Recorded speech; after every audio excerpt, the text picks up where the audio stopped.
संपूर्ण महाराष्ट्रातल्या ग्रामीण भागामध्ये अनेक अशा आमच्या गोरगरीब महिला आहेत की त्या महिलांना बऱ्याच ठिकाणी अध्यक्ष महोदय अनेक महिला भगिनींना गोरगरिबांना आपल्याला ब्रेस्ट कॅन्सर त्या ठिकाणी डिटेक्ट होतो, परंतु महिला भगिनी त्या गोष्टी डायरेक्ट दवाखान्यात न जाता किंवा घरच्यांना सुद्धा सांगत नाही आणि शेवटच्या स्टेजला अनेक महिलांना ते लक्षात आल्यानंतर ती केस आपल्या हातातून जाते।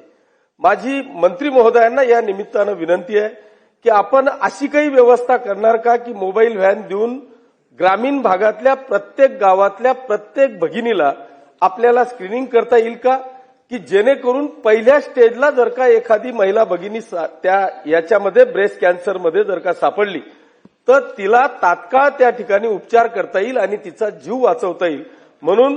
महाराष्ट्राच्या ग्रामीण भागामध्ये किंवा आमच्या जळगाव जिल्ह्यासाठी आपण प्रत्येक तालुका निहाय किमान असा कॅम्प तरी लावता येईल का की प्रत्येक गावामध्ये जाऊन प्रत्येक भगिनीला स्क्रीनिंग करून जर का ते सापडलं तर त्या ठिकाणी आपण त्या पद्धतीची मेमोग्राफीची व्यवस्था पूर्ण मोबाईल व्हॅनच त्या ठिकाणी जर का दिली तर भविष्य काळामध्ये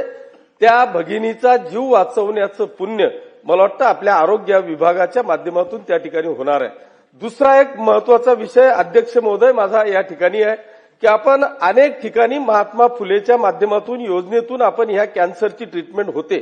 परंतु बरेच दवाखान्यांमध्ये अशी कंप्लेंट आहे की त्या ठिकाणी ते पहिल्यांदा तर सांगतात की तुम्ही ह्या स्कीम मध्ये बसतच नाही, त्यांच्याकडून पैसे आहेत तोपर्यंत ओढले जातात आणि पैसे संपले की त्याच्यानंतर त्याला स्कीम मध्ये बसवलं जातं किंवा त्या ठिकाणी ते स्कीम मध्ये बसवायच्या आधीच त्याची इतकी लूट केली जाते। तर अशा दवाखान्यांवर आपण कारवाई करणार आहात का, असे स्पेसिफिक 2 प्रश्न माझे आहेत। अध्यक्ष महोदय, सन्मान्य सदस्य किशोरप्पा पाटील यांनी 2 मुद्दे मांडलेत।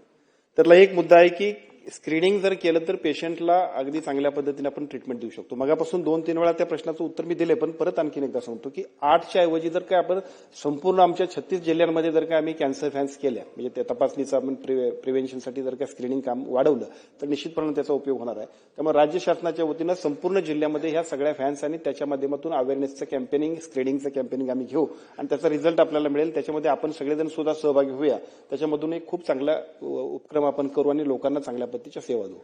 दुसरा मुद्दा आपण सांगितला की या सगळ्या आजार होत असताना जिथं आपण महात्मा फुले आरोग्य योजना करतोय तिथं पेशंटला 2 दिवस अगोदर हेच केलं म्हणजे अगोदर त्याच्याकडून रक्कम घेतली जाते आणि मग नंतर त्याचा एनरोलमेंट केली जाते। तर अशा पद्धतीच्या कुठल्याही घटना होत असतील तर माझी तुम्हा सगळ्यांना विनंती आहे, आपण सगळेजण त्याच्यामध्ये जबाबदार आहोत, कारण या सगळ्या राज्य शासनाच्या महत्वपूर्ण योजनेमध्ये तुम्ही आणि आम्ही सगळ्यांनी मिळून जर काळजीपूर्वक काम नाही केलं तर मग पेशंटलाही राईट रिलीफ मिळत नाही आणि मग अनावश्यक लोकांवरती खर्च करतोय असं होतंय। मी स्वतः पालकमंत्र्यांच्या अध्यक्षतेखालची एक कमिटी पाटील साहेब आपण नेमलेली आहे, त्या सगळ्या पालकमंत्र्यांनी आमदार साहेबांच्या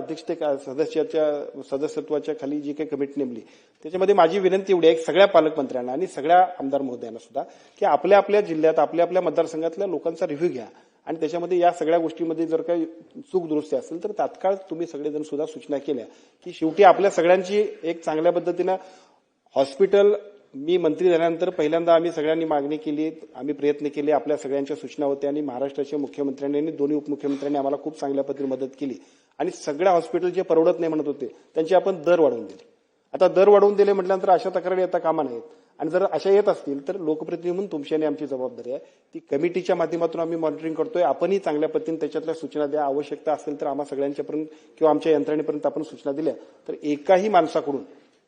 जिथं आपली स्कीम आहे तिथं एकाही माणसाकडून पेशंटकडून एकही रुपये घ्यायचा नाही, हा नियम आहे आणि जर असं असेल तर तात्काळ त्या हॉस्पिटलला आपण या योजनेतून बाहेर काढतोय। किंबहुना आता काही ठिकाणी तरी असं होईल की काही लोकांवरती फौजदारी गुन्हे सुद्धा दाखल होतील, कारण काही ठिकाणी काही चूक आहेत, अनियमितता आहेत। तर माझी विनंती आहे की या योजनेमध्ये अजून चांगल्या पद्धतीने पारदर्शीपणा आणण्यासाठी आपल्या सगळ्यांचा सुद्धा सहभाग वाढवूया आणि ज्या चुका असतील त्या दुरुस्त करूया।